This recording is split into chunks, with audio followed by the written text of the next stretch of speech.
ano ba yung nakalagay dito? Foil texture, mga special finish. So kahit hindi ka makapisadong rarity, mapapansin mo yung foil shine, ayan, kumikinang texture, emboss, para may butil or ano yun, relief na tinamaan ng ilaw. Full art look. Art hanggang edges, walang masyadong frame. Kung ganito ang treat mo, potential big hit, sleeve mo agad. Yan. Kaya na tayong mga naka-ready na sleeve at top loader. Alright. Sige, habang binubuksan natin to, paano bubuksan yung gago na to?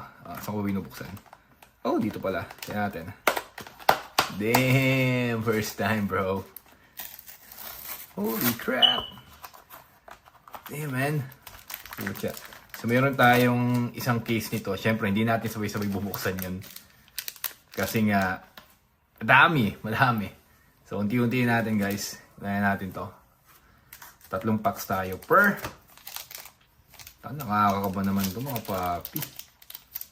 3 packs tayo. Tingnan natin, ha.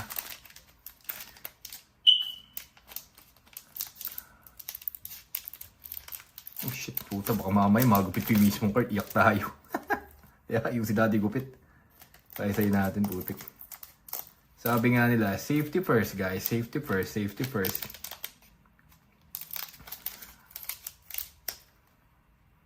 Puta mo. Alam ko nagupit ko yung isang card eh.